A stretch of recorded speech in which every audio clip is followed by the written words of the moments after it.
And we are live, and I'm going to step to the side and grab my backup, my earbuds, in case this headset dies before we get going too far. Hang tight.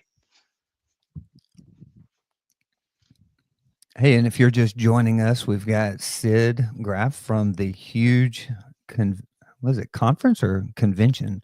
Huge convention. Let's go. And we're going to be having a conversation on how to grow your business by growing yourself and growing your team. So super excited about that. And I'm just trying to stall right now until Sid gets in position. Because as soon as I did that, my camera froze as well. Can you see me now? You know what? I'm not sure. You back? Can you see me? Yeah, I see you. Okay. Yeah, and See me? you're And you can yes, hear me. you Okay. got it. Yeah. I stepped over to get an extra set of headphones just in case, and I had to switch cameras because this one just quit. My fancy one. So, so anyway, thank you for that introduction. And to reiterate, we're live. This is the huge the huge live show, and the purpose of our live streams that we do leading up to the huge convention is to help people get to know the speakers that are going to be presenting at the huge convention, because there's a lot of them. And if you're new in the industry, or even if you've been around for years, like we have new speakers every year. Sometimes we have people that have come back a couple of years in a row, like Josh. And but when you see a list of, we got 40 speakers, who do you go listen to? They're happening four at a time at the same time all day long. So this is our opportunity to for you and I, Joshua, to have conversation, but for people that are coming to the convention to get to know you. So here's my introduction of Joshua Brown. Josh, I'm sorry if I call you Josh and you distinctly go by Joshua. Joshua owns Brown's Pressure Washing in Nashville, Tennessee. And your website says we're the number one, or it's number one or the leading power washing company in Nashville. And I'm going to share something in just a second, because a lot of people will say that in their areas, like we're the best in the community, we're the number one rated. But your company actually is. I went and did a Google search in Nashville for power washing companies, and just by rank and reviews, you're at the very top. Very top. Congratulations, you have 801 reviews. 1.5 years. Our Google location What, was taken. That was 1.5. That's been 1.5 years. And dude? so Okay. our Google location was taken down because Google, if your address or if it doesn't match something, they'll take it down. Then you've got to bring it back up. I spent like 5-6 months trying to get my Google location back up. We had over 1,000 on that one location, plus we had multiple others. Uber frustrating, but those are within just the last year and a half, and that doesn't include Facebook. Wow. That all right. There's a teaching in itself, like teaching people how to do that, because that's phenomenal. Um, We average about 90 five-star reviews a month during our busy seasons. Yeah, man, that's excellent. Well, you're there in the Nashville area. You've got the power washing company. You have a really solid media team and presence, because you do a lot of video work, and you also have host a couple of podcasts. And but I would say, somebody asked me about you today. I was talking about, it's like, hey, I'm going to interview these guys today, and they're like, Joshua Brown, I don't know him. And I said, if you want to know somebody, talk to somebody that focuses on servant leadership. Josh is your guy. And I don't know if that can't, I'm certain it can't encapsulate all that you do and where you focus. Um, but when I reposted this live event today in some of the power washing and window cleaning groups, I'm like, if you want a deep conversation, you need to come and join us. So welcome. It's good to see you. It's been a Yeah, while. yeah, good to see you as well. Thank you for that kind introduction. I don't know if I would want a greater title when my life is no more than for it to be said that he was a servant leader. So I appreciate you sharing that. That resonates a lot. So thank you. Yeah. Well, it's very true. So good. Now I want to jump right into something, because but when we came on before we went live, you were telling me, pause. For those of you that are joining us live, thank you for taking your time to be here. I would love it if you would drop in a hello or a comment there in the comment sections. Let us know you're here. Let us know where you're joining us from, and then load up your questions. If you have questions for Joshua, we want to stick them in the comments so that we can address them. So thanks again for being here. All right. back to you, Joshua. Here's the cool thing. You brought this up when we kind of do like, hey, what's new? What are you doing? You're like, has started this new podcast, and you said dudes without dads. Did I hear that correctly? Yes, sir. Launching October 1st.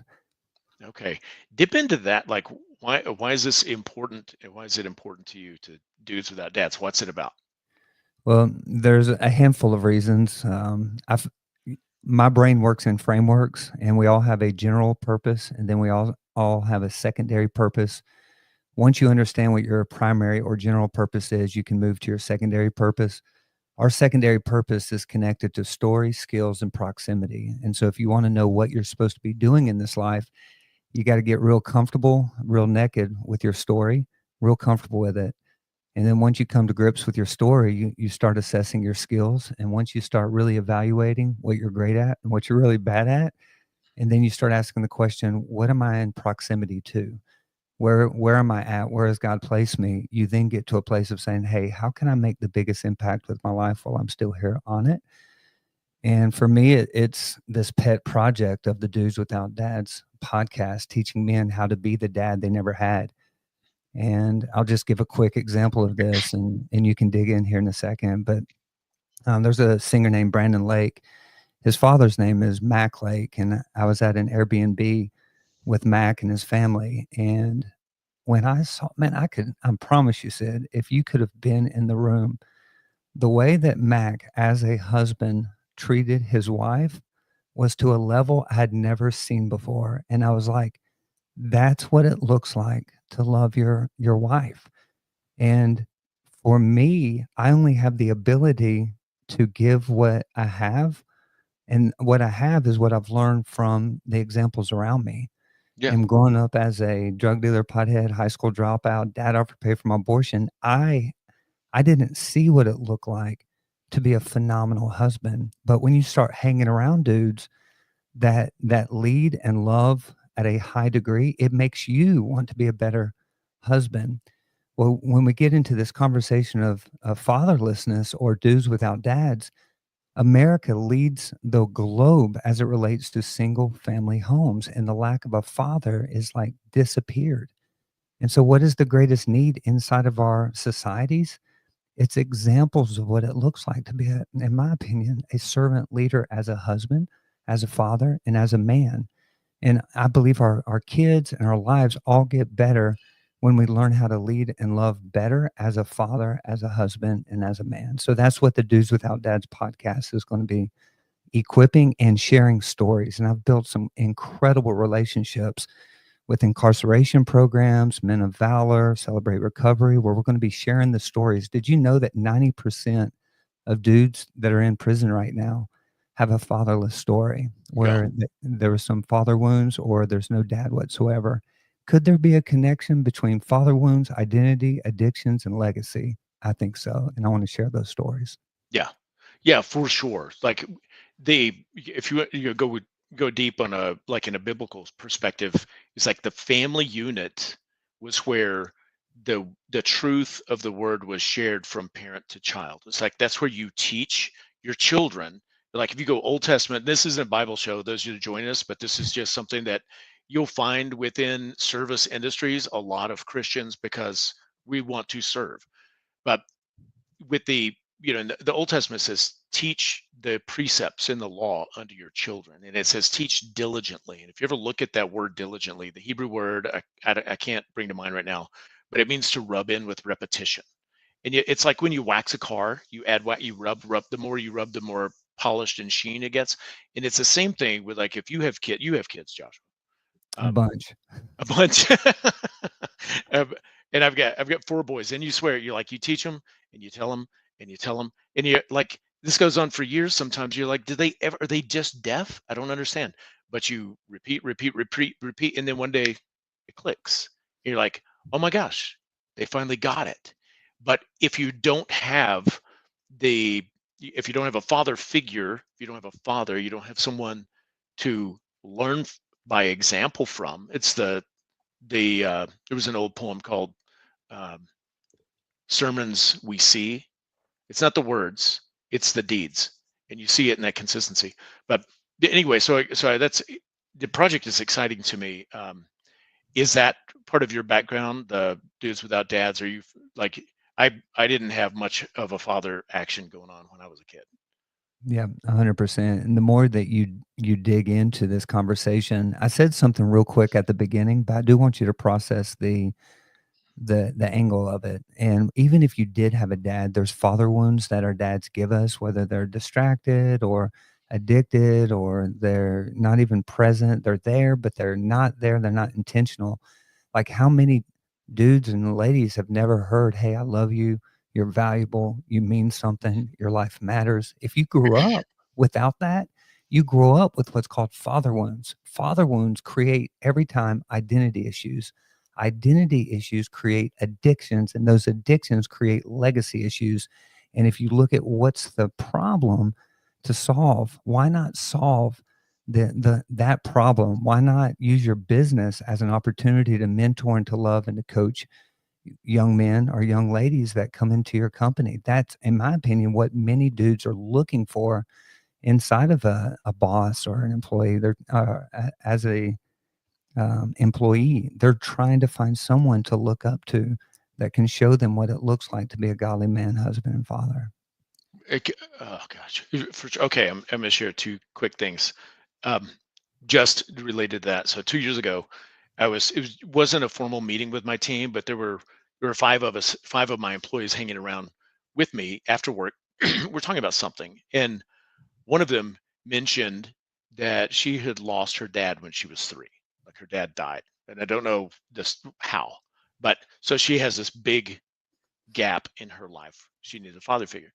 And somebody else, like their dad was incarcerated. And that we just it was a little conversation, and my dad wasn't around much when I was little, but then he died by suicide when I was still in high school. And so lost my dad, shockingly.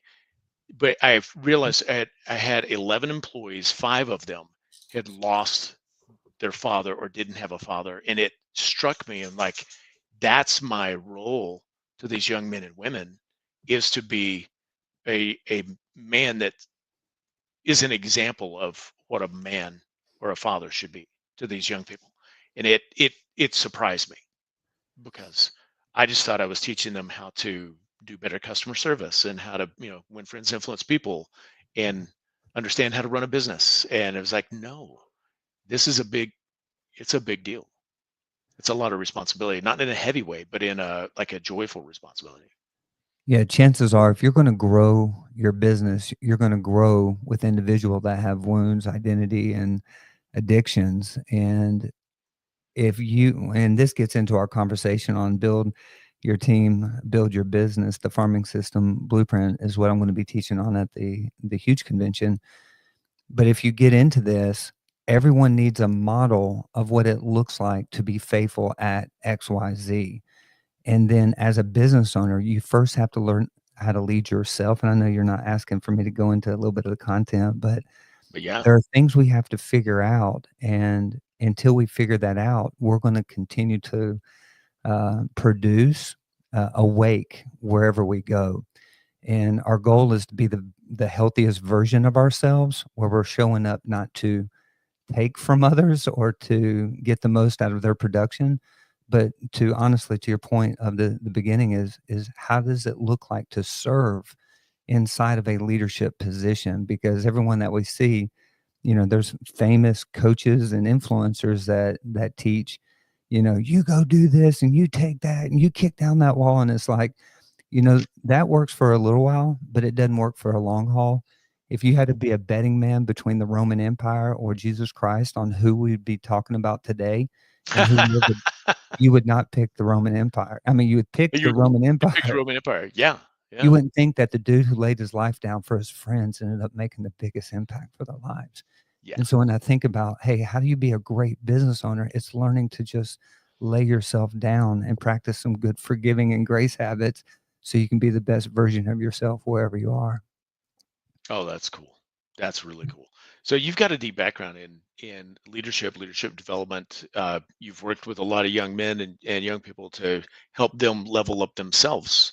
But also, yeah, I would love it if you would just talk a little bit about your leadership farming systems. We've had other conversations about this outside of this type of scenario, but like Well, have you just ever heard of the anything. farming system before? Let's say no. Okay. Have you ever heard of the gentleman who started the farming system Okay, no, in I Major haven't League actually as a Baseball? system. Yeah, Yeah, so we're going to go into this inside of our breakout. But it was actually a gentleman who hired the first African American baseball player. I think it was Jackie Robinson. Jackie Robinson. Yeah, and so but that's not what his biggest accomplishment was. His biggest accomplishment was creating the minor leagues, and it was to create to solve the problem that the person or the team with the most amount of money could hire anybody to come work for their organization or their baseball team. So what he figured out is he said, "Hey, we will create a farming system where we bring young people in and we'll develop our talent in-house." And Yeah, so instead of looking on Indeed or instead of looking on Facebook or instead of trying to hire, they started to develop their own team, and then they ended up winning. And I believe this was the Cubs, is where he was. St. Louis is actually where he was. So they ended up having a very successful um, baseball organization as a result of the work that they did in creating and developing their own uh, people, if that makes any sense. So this yeah. is what the farming system it looks like. It's get real clear on your core values, who you desire to be. And if I've got a little guy that comes in here, you'll have to forgive me. I've got a gyre in the background. Um, There we go. I'm gonna have him say hello real quick, and then I'll Yeah, make him please disappear. do. Okay. But my wife is supposed to be helping with this.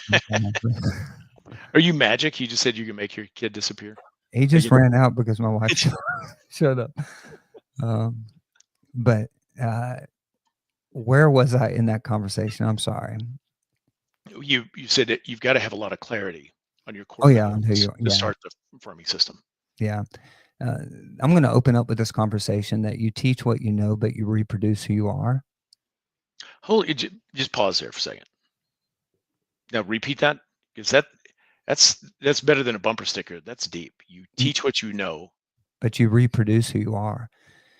And so when it gets into a farming system or into duplicating a system or a structure, and in our point, the reason that we want to be, um, I don't know, focused on developing other leaders is that when I started bringing on team members, I knew that they were going to represent me wherever they were. I worked inside of a church, so I couldn't be on site all the time. Yeah, And so it was more important that I hired character than it was competency, because who they are is going to reflect who we are as a brand. And that's the experience people are going to have when they see a logo, is they're going to have an emotion that's attached to my logo. And it's the experience that they get on site. Well, how do I affect my team when I'm around my team? Do they feel like I'm there to use them, or do they feel like I'm there to serve them? yeah, And so getting to a point where you're real clean with yourself, you forgive yourself for the things that you've done to others, and then you forgive those that have done wrong to you. When I started out today's conversation, I talked about purpose. And this idea of purpose is a big deal. Once every dude hits midlife, they're going to end up thinking, am I wasting my life, or am I making a difference with my life? And this gets into what's called halftime, where you want to move from success to significance. And when you start processing it, you've got to say, what is my story? What are my skills? And what are my proximity?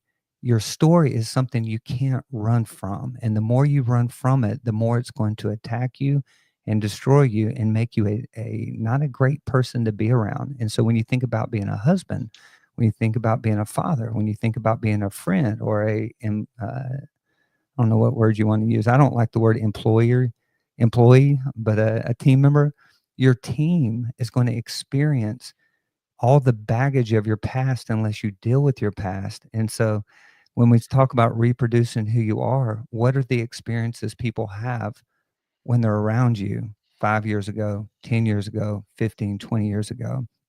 And so getting clear with your story, forgiving those who have done you wrong, giving grace to those that you may have some bitterness or some stuff, or even doing some work inside of having conversations with those.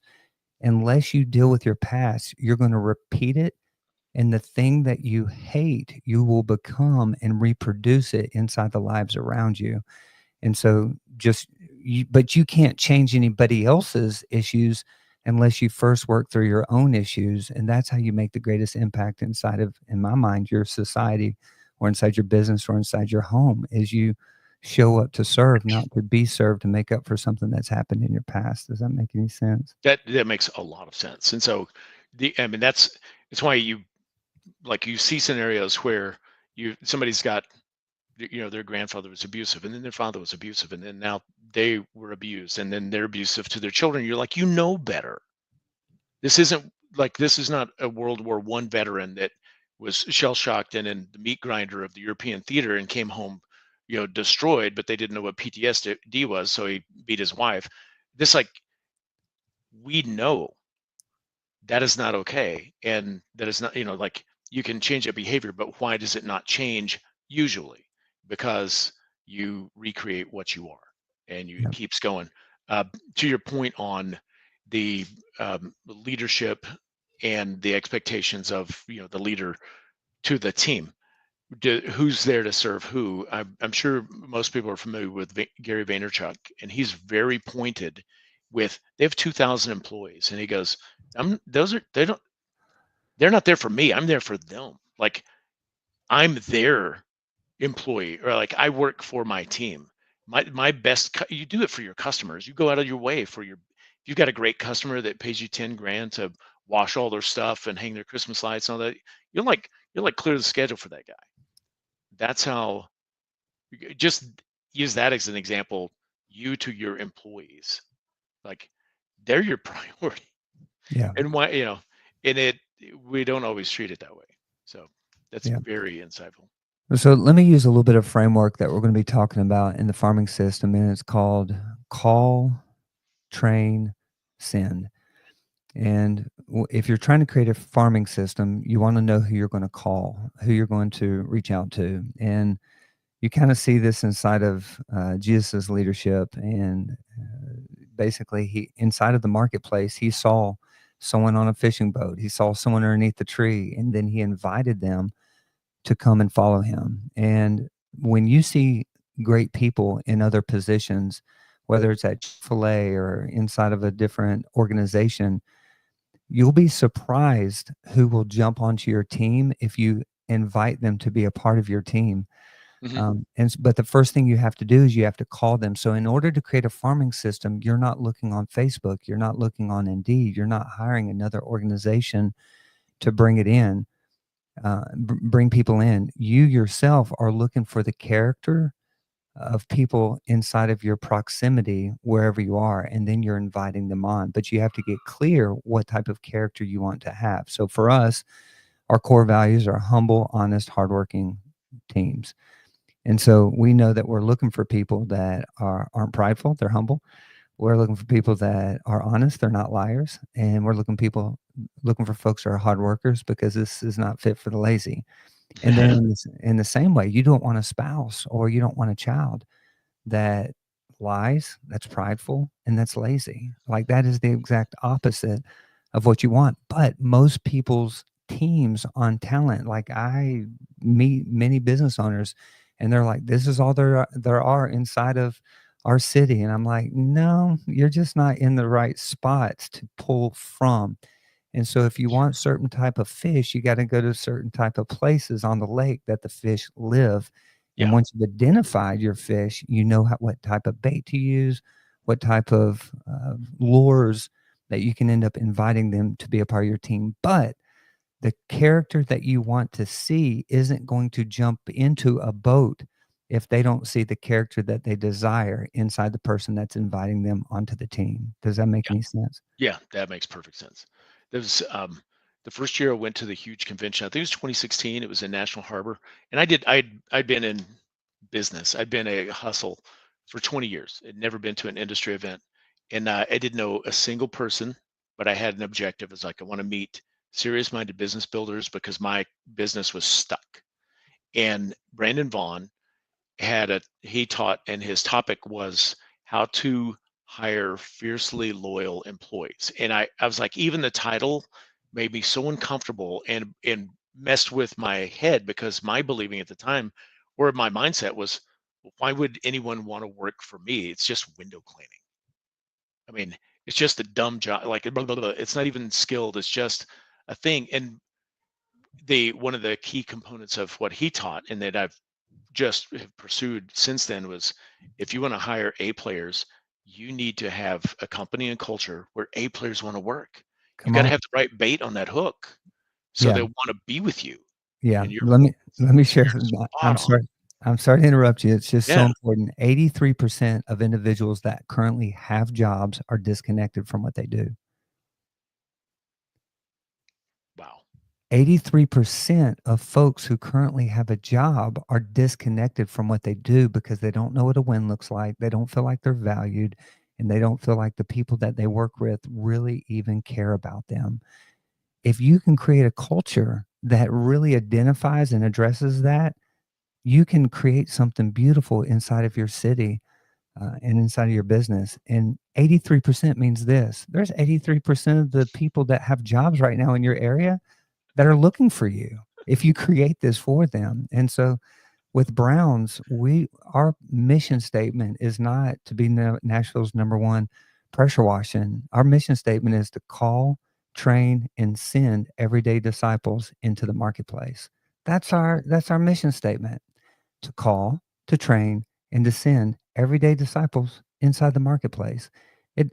Young people are looking for a mission to belong to. Yeah. People that are disconnected from a job are looking for a mission to belong to. So why not just be a mission-driven business in your organization? Yeah. Yeah. That's so on. So, if you don't mind me asking, how old are you? Are you 40? I'm Or 30? 100 years. You're I'm 100. 100 I know you're years. like I'm Moses. I'm 48. I'm Okay. You're 48. Yeah. 40. So, like, here's the thing that we had to teach our employees years ago is like, you are not our customers. Like, because some of my team, they're like, Jesus, why would somebody pay $800 to clean the windows? Like, I would never do that. I'm like, of course you wouldn't. You're 21 and you're not thinking, like, if you paid anybody to clean your windows, you'd be crazy. But you're not our customers. But then I had to realize I am not my employees. I'm from a different generation. It's a different set of things that we were looking for, that we're still looking for. And so I did a lot of homework on the millennials and Gen Z, because people are like, yeah, Gen Z, they're lazy. I'm like, they're not lazy. It's more important for them to have purpose than pay. You still got to pay them, right? But it's like what turns them on or what motivates them is not how much money they're making, it's purpose. Yeah, and let me disagree with you on something, or at least we agree to disagree, and we Yeah. both have processing we need to do after this conversation. When I started the business, customers weren't my customers, and I don't think customers are still my customers. And it all goes back to the why behind the what of what you're doing. And for me, the whole time, it was to hire great people, give them satisfying work, and to pay them well. And so when I started the business, I was thinking, what do I need to do? It wasn't find customers, it was find great people, because the great people are going to take care of the customers. Yeah. And so I thought it was upstream to be able to say, actually, I'm looking for the A player and to create an A culture, because if I serve my team, they're going to serve the customer. And if not, they're not going to be on the team in the future, because it's not going to be a culture that they're going to be very happy with. Yeah. Yeah. That is really great in that upstream view of it. And it goes back to like the farming your people and developing a culture and a mission that attracts those kind of people that you want, that are Yeah. going to in turn, serve and satisfy your clients. So Brady, in year 4, we're in year 9 right now. In year 4, he's not, a business partner at that time. Brady said, "How do you do it?" And I'm like, "What?" He's like, "The guys at Browns think that they are cleaning the president of the United States house every time they go out for a job." I'm Wow. like, "And they're pressure washing." And I said, "I don't know." And he was offered a six-figure job around that time, and they said, this was traveling and playing music, and he said, Well, before I say yes to it, help me understand what your culture looks like. And because they couldn't understand or answer what culture looked like, he said, I want to work at Brown's because the culture is something I want to be a part of. My daughter just got a great job at a place that she hates. And so Mm. what does she want to do? She wants to leave. The culture that she's in, she has to address people in a certain way and she has to dress a certain way and she doesn't say hello or talk to anybody. She's just inside of a little cubicle day in, day out. And she feels like she's part of a system and not part of a mission because Wow, she doesn't feel valued and loved. that's crazy. That's the 83% stat you were talking about earlier. Which, when you said that, I was like, if you design your culture, you have a distinct and unfair advantage because people are looking for a home. They look for a place they want to be. Yeah, I met this 24-year-old college graduate, and I saw him about 2 weeks ago. He's at a friend's house, and I said, "Hey, tell me about yourself." And he said, "Hey, I'm just one of those guys that went to a really good school, got graduated from Belmont, got a really good job, and I'm miserable. 24 years old." He Mm, said, I'm making more money than any of my friends. I did what everybody told me to do, go to a great college, get a great job, and you'll be happy."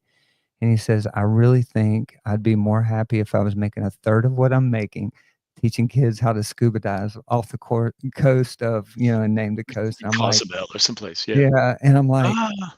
that's the reality is we're teaching kids that, hey, if you go off and do this, you're going to be happy. And man, like success, the photos of someone smiling and with big muscles and beautiful women internally, are they really happy? Who knows? But the dude that doesn't have all that can be just, if not more than happy than the person that has everything. And we see that year in and year out as people end up committing suicide or doing crazy things. And we're like, man, they had everything. Why are they not finding what they were looking for? Yeah. And a lot of times it's more internal than external. Yeah. For sure. For sure. And it's tragic because it's it's within, well, it's right there. It's available. Let me give some value to anybody that's trying to hire. I saw a friend of mine looking to, just posted now hiring, now hiring. The way that we hire is we go to places where people are that we want to hire. Um, so like our sales guy, or one of our sales guy, he sold over $1 million worth of sales since he's been at Brown's last year and a half. We dated him for over a year playing ultimate frisbee. And Oh, when I really? say dated, we just hung out. And then he saw all the guys having a good time, laughing together, and he's like, "Hey, what do y'all do?" "Oh, we have a pressure washing business." Pressure washing. A year later, he's looking for a job, and now him and his wife are like both part of Brown's pressure washing, and we are better off because of it.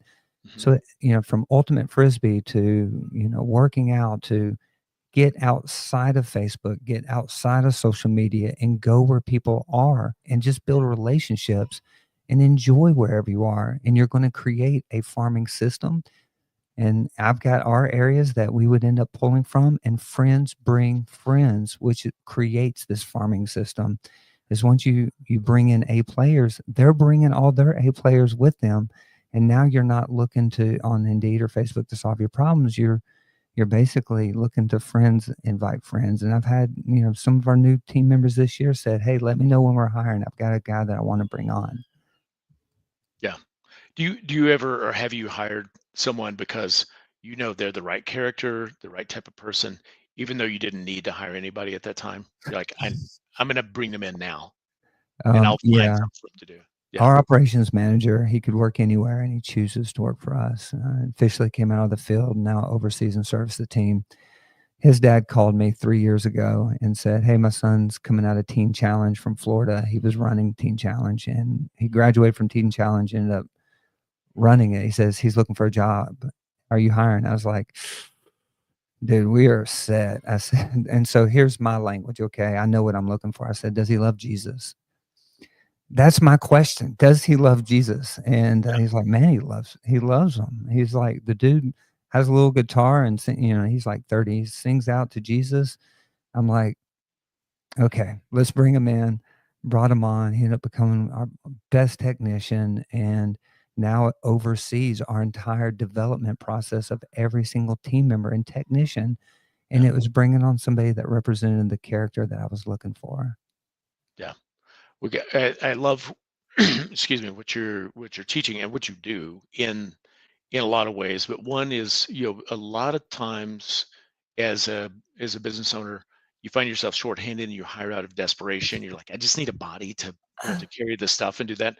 It Yeah. usually doesn't work out, but you're looking at it, you're thinking long term, like to recruit and stay in touch with somebody for 3 years or 5 years. Well, like you're planting seeds now, recognizing I mean, it's perfect. It's the farm system because when you plant a seed, you don't harvest tomorrow. Mm-mm. You got to nurture and take care of it and protect it until it grows and brings forth fruit, however long that is. So, Yeah, love that perspective. we've had over 60 team members at Browns, and only one of them have we ever hired that wasn't connected to another team member.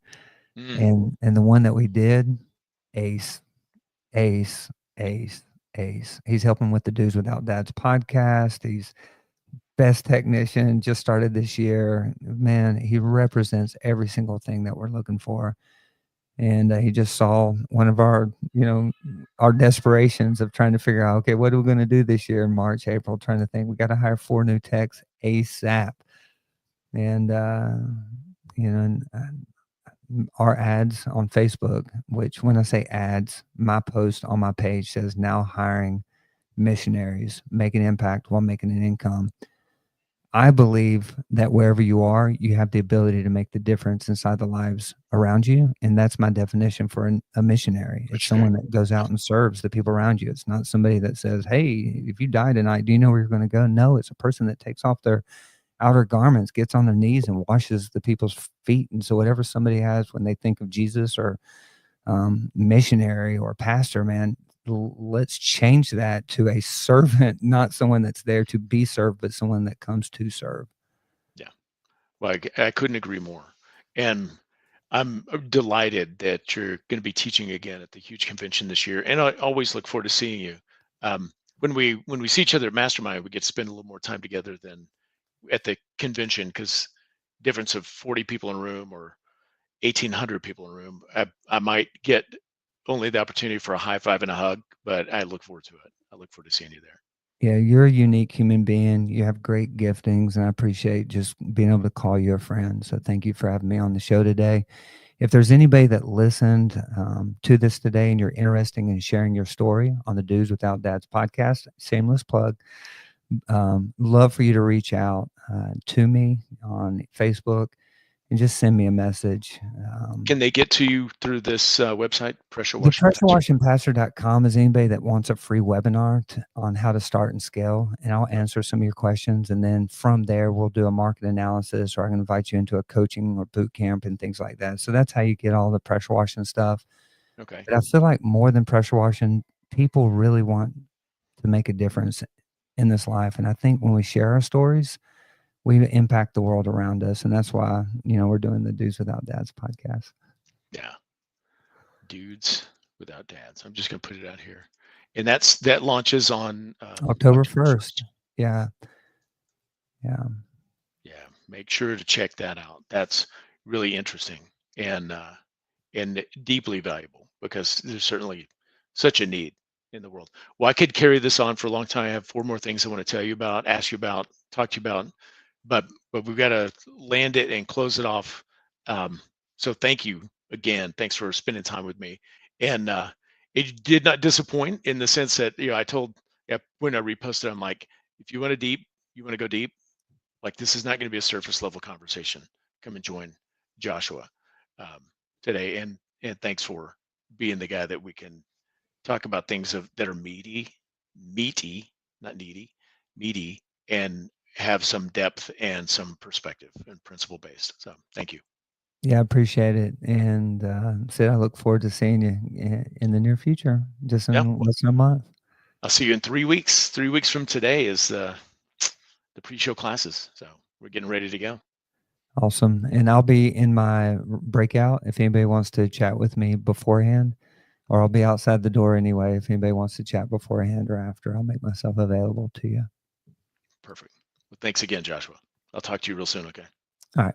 Bye. All right. Good night.